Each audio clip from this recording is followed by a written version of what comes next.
네, 네이버 카카오하면 한때 뭐 국민주 비슷하게 대접을 받았던 적이 있습니다. 실적은 좋아졌다고 하는데 주가는 영 힘을 못 쓰고 있는데요. 오늘 산업 분석에서 자세한 내용을 알아보겠습니다. 현대차증권의 김현용 연구위원 모셨습니다. 어서 오십시오. 네, 안녕하십니까. 오랜만에 뵙습니다. 네, 오랜만입니다. 자, 네이버 지난해 실적 뭐 역대 네. 최대 수준이다 이렇게 얘기를 하는데 실적과 달리 주가는 뭐 20만 원 선에서 아주 그냥 좀 부진한 것 같아요. 네, 이제 완전 바닥권은 탈출을 했지만 그래도 이제 다른 글로벌 빅테크들의 주가가 반등했던 것과 비교를 하면 상당히 기대치에 못 미치는 건 사실입니다. 예. 근데 이제 일단은 이제 실적 자체는 이제 비교적 정상화가 되고 이익도 잘 나오고 이익의 대부분을 가져다 주는 이제 검색 광고 쪽도 우려와 다르게 점유율이 방어되고 있는 모습이거든요. 이런 여러 가지 긍정적인 신호들이 있음에도 불구하고 주가의 상방이 막혀 있는 이유는 일단 이제 이 바뀌어가는 변화되는 어떤 산업의 방향성에서 AI 쪽을 과연 네이버가 여전히 이제 경쟁 우위를 유지할 수 있을 것인가, 예. 이런 부분에 대한 이제 우려들이 있고요. 그리고 이제 컨텐츠 쪽에서 이제 적자가 이제 많이 줄긴 했는데 이런 수익성 개선의 반대급부로 이 탑라인 성장률 또한 낮아져 버렸어요. 예. 그러다 보니까 이미 이제 10조 정도로 매출 어떤 덩치가 커진 상황에서 성장성에 대한 우려하고 또 그런 AI 쪽에서의 경쟁 우위를 글로벌 빅테크들과의 경쟁에서 과연 한국 시장 방어할 수 있을까? 이런 부분들에 대한 이제 의구심이 주가의 상방을 짓누르는 요인이에요. 실적이 잘 나왔기 때문에 여기서 주가가 전저점까지 빠지거나 그렇게는 안 될 거예요. 하방은 단단하게 받쳐주는데 위쪽이 지금 안 열리고 있는 그런 상황입니다. 네, 결국 성장 그 덩치가 커진 만큼 성장성이 이제 아무래도 좀 낮아지다 보니까 주가가 네. 그런 것 같습니다. 근데 증권가에서는 네이버가 2분기 이후에는 수급 개선과 함께 주가 네. 반등 가능성이 높다고 전망하셨는데 위원님 어떻게 보세요? 저 또한 이제 그렇게 동의를 하고 있고요. 일단은 이제 광고 쪽에서 실적이나 점유율 같은 것들을 계속 지키고 있는 상황에서 2분기에 우리가 바라볼 수 있는 모멘텀 측면에서 본다면은 이 AI 검색 Q 쪽이 이제 모바일에 확대 적용이 됩니다. 예. 지금 사실 PC 쪽에서만 쓰고 있기 때문에 어떤 영향력이 굉장히 제한적이거든요. 그렇죠. 전체 디지털 온라인 광고 시장에서 PC가 차지하는 비중은 이제는 뭐 20%밖에 안 되고요. 모바일이 80%예요.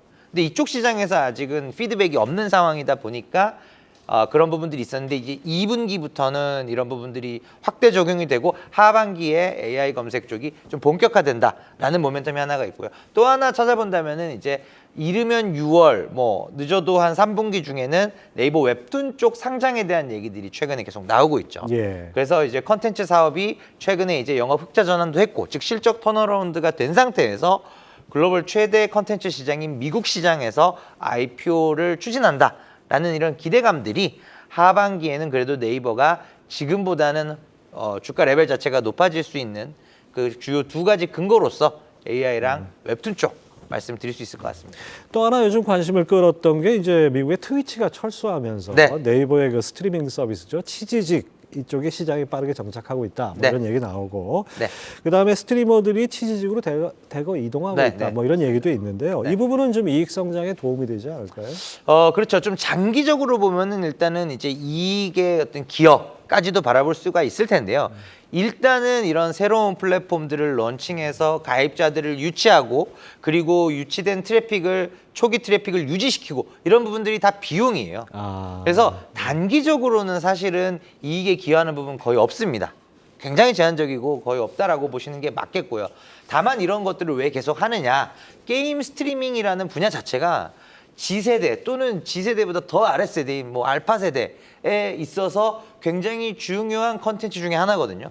그럼 결국은 이제 이 미래 먹거리에 대한 투자를 다소 뭐 비용이라기보다는 투자의 관점으로 접근을 하면서 미래 먹거리를 대비하는 그런 관점에서 지금 이 게임 스트리밍 시장 굉장히 의미 있게 지금 다루고 있는 거죠, 네이버가.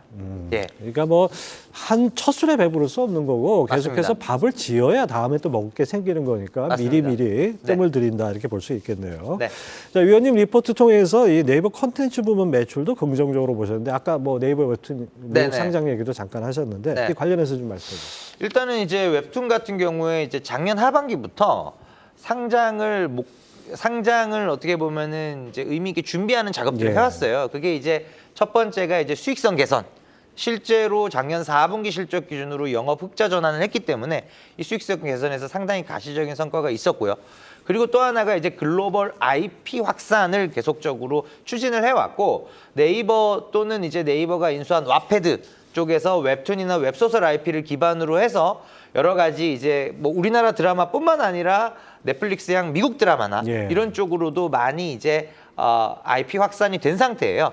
이런 이제 IP의 존재감을 글로벌 시장에서 올리는 게 결국 미국 IPO를 목전에 둔 그런 행위였다라고 볼 수가 있겠고, 또 하나 이제 국내 웹툰 쪽은 라이브러리가 굉장히 방대하잖아요. 예. 근데 아무래도 아직은 현지 작가로 구성된 미국 쪽의 현지 웹툰만 봤을 때는 라이브러리가 다소 부족한 게 사실입니다. 그러다 보니까 국내 웹툰들을 조금 더 활발하게 이제 영어로 번역을 해서 미국 네이버 웹툰 유저들 입장에서도 충분한 어떤 라이브러리, 웹툰의 재고를 우리가 충분하게 가져갈 수 있게끔 그런 작업들을 계속 해왔어요. 그러다 보니까 결국 이제는 정말 딱 IPO까지 왔고, 그런 관점에서 네이버는 이미 월간 활성 이용자 수 기준으로는 한국 유저들의 비중이 한 뭐 30% 이 정도밖에 안 되고요. 일본뿐만 아니라 미국을 비롯한 북미 지역 그리고 남미 지역까지도 이 MAU 이용자의 비중이 많이 다변화되어 예. 있는 뭐 명실상부 글로벌 플랫폼이라고 볼 수가 있거든요. 웹툰계에서는. 그래서 이런 부분들이 사실 이제 해외 쪽에서의 성장 쪽도 이제 같이 좀 예상을 하고 있는 이유입니다. 예, 그렇습니다. 자, 네이버 자회사인 네이버 웹툰이 뭐 오는 6월에 미국 시장 상장을 추진한다. 뭐 이런 얘기는 뭐 계속해서 나왔는데 네네. 정작 이 네이버 웹툰 상장 수혜주는 있는데 네. 여기에 네이버는 빠져 있는 것 같아요. 그렇죠. 이게 지금 이제 웹툰이 상장을 하게 이제 되는 상황인데, 네이버 웹툰의 IPO가 처음 얘기가 나왔던 건 뭐 한 2, 3년 또는 그 이전으로 거슬러 올라갑니다. 그때 분위기랑 지금의 시장 밸류에이션이 많이 낮아졌다라는 게 주가 측면에서 좀 제한적이지 않을까라는 우려의 근원이라고 보시면 되겠고요. 빅테크가 가장 높은 몸값을 기록했었던 2, 3년 전만 하더라도 네이버 웹툰 상장 시의 가치를 뭐 최대 10조 원까지도 봤었어요. 근데 지금은 50억 불 미만으로 많이들 보고 계시고, 그러니까 6조 이하. 네, 6조 이하, 6조도 안 되는 뭐 숫자들도 이제 회자가 되고 있는데요. 일단은 50억 불 미만 정도를 지금 얘기하는 게 유력하기 때문에 그때보다 이제 멀티플이 좀 많이 낮아졌고요. 그럼 이제 6조, 뭐 7조 이 정도 언저리를 넘어서는 가치를 받는다면은 주가에 당연히 도움이 될 텐데, 그렇지 않는다면은 이제 이 IPO가 됐을 때 또 일정 부분 지분 이석도 발생할 수 있고요. 또 자회사의 중복 상장에 따른 모회사의 디스카운트, 이런 부분들까지 감안하면 결국 이제 웹툰 IPO가 가져갈 수 있는 주가상의 영향력은 2, 3년 전과 비교해서 봤을 때는 좀 다소 제한적일 수 있는 상황입니다. 네, 그렇습니다. 자, 이 네이버의 또 다른 수익원이 이제 네이버 쇼핑이라고 할 수 있는데요. 네. 요즘 그 중국의 그 알리, 테무요. 네. 뭐 아주 공세가 엄청납니다. 네. 그러다 보니까 국내 오픈마켓에서 팔리는 상품 상당수가 지금 대체될 것이다. 이런 전망도 나오는데 네. 네이버 영향 아무래도 있겠죠? 있다고 봐야겠죠. 이게 완전히 자유로울 수는 없을 것 같고요. 다만 이제 아직은 이게 네이버 쇼핑의 거래액에 상당히 부정적이고 구조적인 영향이 있다라고 보기는 어렵습니다. 이제 계속 추적 관찰을 하고 있는 단계인데, 약간 이제 예의주시되고 있는 부분은 이번 4분기 실적이에요. 예. 이번 4분기 실적에서 보시면 해외 쪽 미국 포시마크 플랫폼을 제외한 국내 거래액의 성장률만 따로 발라내서 보면은 전년 동기 대비 5% 성장이 나왔는데요. 예. 시장 성장률이 10%였어요. 그러니까 시장 성장률보다도 조금 눈에 띄게 하회한 부분이, 참고로 카카오는 같은 기간 9% 성장을 했거든요.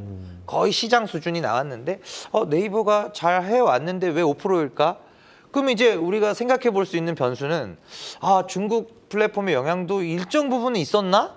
근데 이제 1분기와 2분기 숫자를 봤는데 계속 시장을 언더한다, 하회한다. 그러면 이거는 영향이 있다라고 봐야겠죠. 예. 네, 그래서 조금 가능성을 열어두고 지금 계속 관찰하고 있는 상황인데 자유로울 수는 없을 것이다. 예. 다만 이제 네이버 입장에서는 이런 부분들을 거래액이 다소 성장률이 둔화되더라도 믹스 개선, 수수료 인상 이런 것들을 통해서 매출 방어는 상당히 잘 하고 있습니다. 예.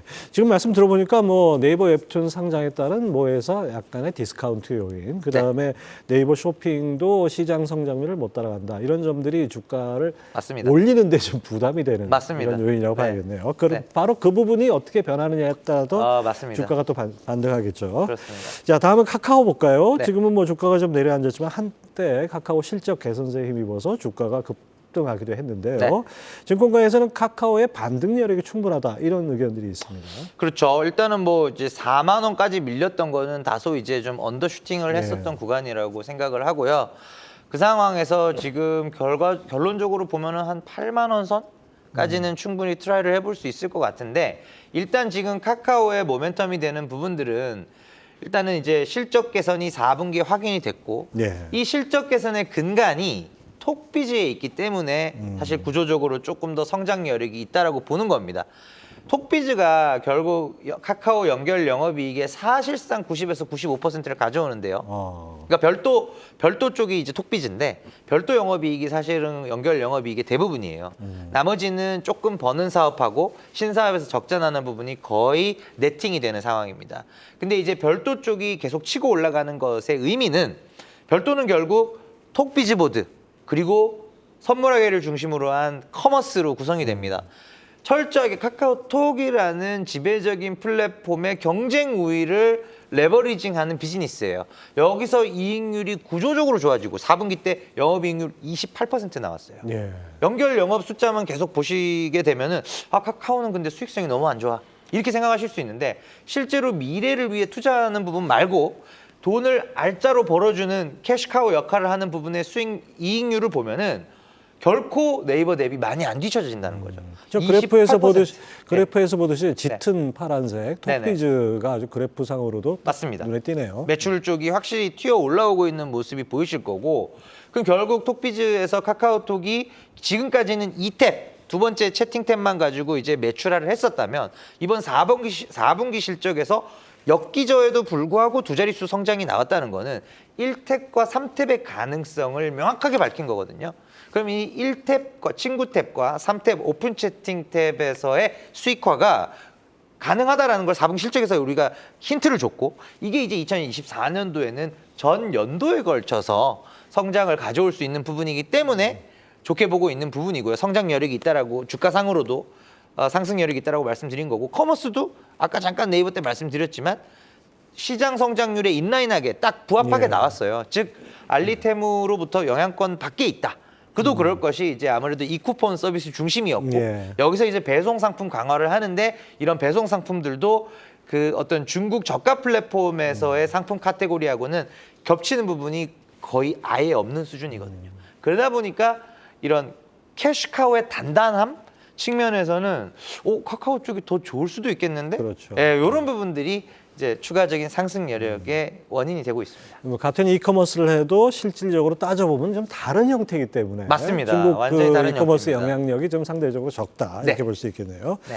자, 그런데 카카오가 다 좋은 건 아니지 않습니까? 특히 그렇죠. 이 엔터 부분 매출을 보면 네. 전년과 비교해서 1조 원가량 늘었다는데, 이 중에 7천억 원이 SM 맞습니다. 몫이에요. 예. 그래서 이 콘텐츠 사업이 네. 앞으로 좀 어떻게 보면 멀티플을 좀 깎아먹는 요인이 되지 않을까. 사실 이제 컨텐츠 사업이 높은 매출 성장에 비해서 수익성이 너무 안 좋았던 게 사실이에요. 그래서 지금 다행히 오히려 성장성은 플랫폼 사업, 즉 톡비즈와 신사업 쪽에서 나오고 있다는 게 확인이 되고 있기 때문에, 이 기회를 어떻게 보면 활용해서 컨텐츠 사업 쪽은 성장성을 다소 희생하더라도 수익성을 확실하게 이번에 좀 챙기고 가자, 이런 기조로 바뀌었어요. 왜냐하면 SM엔터나 이제 SM엔터를 포함한 뮤직 비즈니스는 돈을 잘 법니다.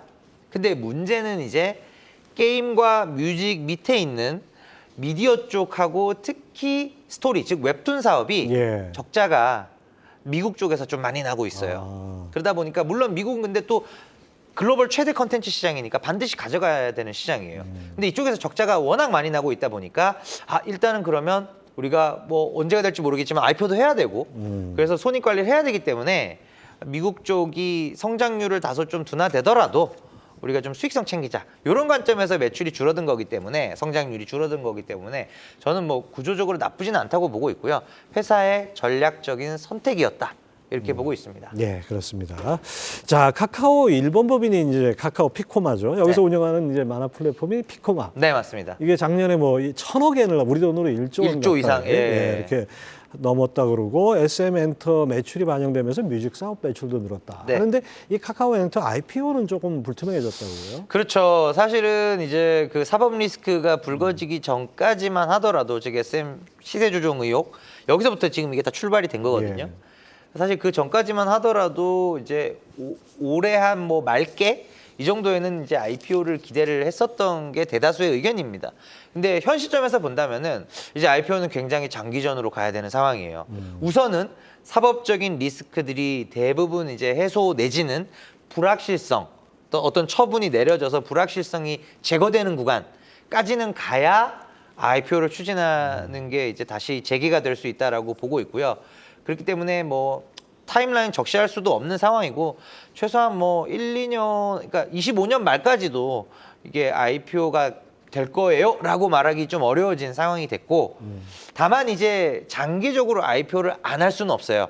엑시스를 투자자 지분율이 높은 상황에서 투자자 엑시스를 해야만 하기 때문에 이 장기적 IPO를 이제 가는 방향으로 사업 편제들 즉 뭐 좀 부실이나 손익이 안 나는 부분 과감하게 좀 정리를 할 건 하고 또 성장성을 가져가기 위해서 음악 쪽은 계속 고도화를 할 거예요. 아까 SM 얘기를 해주셨지만 SM 엔터를 빼고도 나머지 카카오 엔터 산하에 크게 3개의 엔터사가 있는데요. 예. 이걸 통칭해서 카카오 뮤직 쪽이라고 본다면은 카카오 뮤직 쪽만 따로 떼놓고 봐도 20% 이상 성장을 했거든요. 그래서 이런 쪽은 이제 성장을 가져가는 쪽, 뮤직 쪽과 그다음에 또 수익성을 챙기는 쪽 이렇게 좀 나눠서 계속 IPO를 향하는 그림은 나올 것 같습니다. 그런데 이제 카카오는 이게 좀 자회사 수익이 괜찮다 싶으면 상장을 하고 네. 이 분할 상장 이슈가 사실 시장에서 좀 약간 맞습니다. 평가를 좋지 못하게 하는 요인 맞습니다. 아니겠습니까? 네. 그런 문제는 없을까요? 이 문제는 항상 제기가 되고 있고요. 그래서 지금 카카오의 주요 자회사들 중에서 보시면은 카카오페이랑 카카오 게임즈가 상장이 되어 있는 상태고요. 그리고 카카오 본주도 당연히 상장이 되어 있는데 여기서 이제 카카오 엔터 쪽하고 카카오 모빌리티 예. 여기까지 이제 상장을 하게 되면은 별도 쪽 말고는 상장을 안 한 데가 거의 없을 겁니다.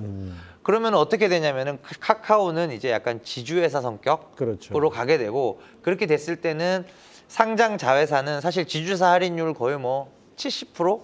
뭐 이렇게 적용이 되거든요. 그럼 이제 카카오는 그 할인율에 따라서 할인율이 과도하게 늘어났을 때 샀다가 할인율이 축소됐을 때 파는 그런 트레이딩 종목으로 이제 어떻게 보면 성격이 주식의 성격 자체가 완전히 바뀌는 성장주에서 트레이딩주가 예, 되네요. 그렇게 이제 예. 바뀔 수밖에 없는 운명을 어떻게 보면 숙명을 받아들여야 되는 그런 상황이고요. 다만 뭐 이제 아직은 조금 이제 모빌리티나 엔터 IPO까지 좀 시간이 있으니까 그런 부분들은 조금 이제 열어두고 보셔야 될 것 같고 그 외에 또 추가적으로 카카오 헬스케어나 카카오 브레인이나 또 다른 여러 가지 신사업들이 이제 나오고 있기 때문에 어떻게 보면 지금 이제 그런 주 SK나 주 LG와 예. 같은 지주사들하고 비슷한 패턴으로 움직일 가능성이 있습니다. 2, 3년 후에는. 네. 그럼에도 불구하고 위원님께서는 인터넷주의 최선호주로 카카오를 꼽으셨어요. 네. 이건 어떤 배경입니까? 저는 이제 상반기 카카오, 하반기 네이버 이렇게 말씀을 계속 드리고 있는데 현 시점에서 카카오를 보고 있는 이유는 일단은 이제 톡비즈 쪽이 제 예상보다 훨씬 잘 나왔다. 이게 이제 좀 중요한 포인트가 되겠고 또 하나는 카카오 헬스케어, 그다음에 컨텐츠 사업 이런 쪽이 생각보다 신사업 쪽이 잘 올라오고 있어요. 특히 헬스케어 같은 경우에 저는 이제 사법 리스크 불거지면서 헬스케어 사업의 개시 시점 또한 연기되지 않을까? 그런 우려들도 있었거든요. 근데 예상과 다르게 2월 1일자로 딱 사업 개시를 했고 그리고 빠르면 올해 안에 연내에 일본을 필두로 해외 진출까지 합니다. 그렇기 때문에 이런 새로운 매출처로에 계속 다각화되는 부분들 그리고 헬스케어가 최근에 이제 뭐 전반적으로 주가 흐름들이 좋잖아요. 국내 시장에서도. 그래서 이제 이런 부분들이 카카오의 멀티플을 좀 높이는 요인 될 수 있다고 보기 때문에 상반기는 카카오를 좋게 보고 있습니다. 예. 사실 카카오 작년에 정말 안 좋았던 요인 중에 가장 큰 게 사법 리스크 아니겠습니까? 네, 맞습니다. 이 부분은 좀 정리가 돼가나요? 어떻게 좀 분위기 쇄신이 되나요? 아닙니다. 아직까지 조금 길게 봐야 되는 부분이 카카오 입장에서는 사측 입장에서는 또 여러 가지 쇄신안을 내놓으면서 어떻게 보면은 사법적인 판단에 앞서서 선대응을 하고 있는 부분이 있는데요. 이게 결국 항소심이나 이런 부분까지 가게 됐을 때 최소한 뭐 법적 공방이라고 본다면은 이게 한 2, 3년 정도 가거든요. 굉장히 어떻게 보면 지리한 그런 이제 싸움으로 갈 수가 있겠고요. 다만 카카오 입장에서는 사법당국한테 일단 잘 보여야 되는 입장이에요. 그렇기 때문에 여러 가지 쇄신들을 할 텐데 최근에 보시면 카카오 모빌리티 쪽도 예. 뭐 분식회계 관련해서 또 안 좋은 뉴스 플로우들이 계속 나오고 있어서 카카오 입장에서는 이런 부분들을 조금 긴 관점에서 투자자 입장에서도 마찬가지예요. 그러니까 예를 들면 이제 모빌리티 쪽이나 이런 쪽은 당분간은 좀 안 좋다라고 보셔야 될 것 같아요. 성장성이나 이런 측면에서 4분기까지 실적이 잘 나온 건 맞아요. 예. 근데 이런 회계적인 변경이나 분식회계 리스크들이 다시 불거지는 상황에서는 또 다시 약간 수면 아래로 신사업을 추진한다거나 해외 쪽 M&A 추진했었던 부분들도 사실상 지금 중단이 됐거든요. 그러니까 이런 부분들이 있기 때문에 이 사법 리스크적인 부분은 여러 가지 쇄신안이 나오더라도 상당히 장기로 끌고 가는 이슈가 될 수밖에 없다. 이렇게 보고 있습니다. 뭐 다음 주면 벌써 이제 3월인데요. 네. 뭐 1분기도 이제 거의 뭐 마감해야 될 판인데 네. 이 인터넷주 투자 전략 어떻게 가져가야 될까요? 일단은 이제 2분기에 들어가는 이제 벌써 이제 2분기를 기대하고 계시는 상황인데요. 지금 이제 네이버, 카카오 사실 제가 뭐 상하반기 구분해서 말씀드리긴 했지만 기본적으로 인터넷 업종 자체가 지금 현재 밸류에이션 레벨에서는 계속적으로 모아갈 만한 구간입니다. 즉 비중 확대예요. 이 비중 확대라는 말씀을 일단 먼저 드리고 상반기에는 헬스케어나 컨텐츠 쪽에서의 모멘텀이 상대적으로 좋은 카카오 쪽이 이제 각광을 받아왔었고요. 그럼 이제 2분기 기중에는 한 4월, 5월 정도가 되면 또 의사결정을 해야겠죠. 그때는 이제 네이버가 이 모바일 쪽에서의 AI 확대 적용 그리고 아까 말씀드렸던 이제 웹툰 IPO 이런 것들이 있기 때문에 또 웹툰 IPO에 그쯤해서 미국 시장에서 네이버 IP를 각인시키기 위한 이벤트들이 예. 그런 이벤트들이 추가적으로 나올 수가 있어요. 그렇기 때문에 하반기 흐름은 확실히 네이버 쪽을 지금 좋게 보고 있다. 예, 그렇게 이제 네이버와 카카오의 비중을 조절하는 전략이죠. 그러니까 둘 다 가져가되 상반기는 예를 들어 카카오 7, 네이버 3, 하반기는 카카오 3, 네이버 7 요렇게 이제 말씀을 드리고 있는 상황입니다. 예. 자, 이 김현영 연구위원 뭐 나오신 김에 하나 더 여쭤볼게요. 엔터 쪽도 커버하시잖아요. 엔터 4사 참 힘든 시기를 보내는 것 같아요. 네네. 어떻습니까? 앞으로 전망? 일단 이제 어제 하이브 실적이 잘 나왔음에도 주가가 가파른 조정세를 보이고 있는 부분은 하이브 주가가 어제 기준으로 PER 멀티플이 30배였어요. 예. 타 3사 대비 10배 이상 받고 있었는데 위버스, 플랫폼 지표 같은 것들이 조금 아쉬운 수준으로 전분기 대비 MAU가 50만 명 빠지는 것까지 나와버리니까 그러면 이거 플랫폼 리레이팅 쉽지 않겠다. 예. 이런 실망 매물이 나오고 있고 또 하나 1분기에 하이브뿐만 아니라 영업 지표들이 엔터 4사가 다 안 좋아요. 워낙 작년이 좋았었기 때문에 올해 1분기는 지금 마켓 기준으로도 충격적으로 역신장을 지금 보고 있거든요. 예. 그래서 제가 드리고 싶은 말씀은 4, 5월 달 1분기 실적이 어느 정도 가시권에 들어오는 실적에 대한 부분이 가시권에 들어오는 그 시점에 가서 하반기 활동 계획과 그 시점에 엔터 4사의 밸류에이션 멀티플을 보고 그때 가서 판단해도 늦지 않다는 거죠. 즉 요약하자면 5월 정도가 될 때까지는 엔터주는 조금 관심권 밖에 두시는 부분이 좋을 것 같고요. 앞서 쭉 말씀드렸던 인터넷 업종을 한 번 더 봐주시면 좋을 것 같습니다. 네. 예, 오늘 말씀 잘 들었습니다. 현대차증권 김현영 연구위원이었습니다. 감사합니다. 네, 감사합니다.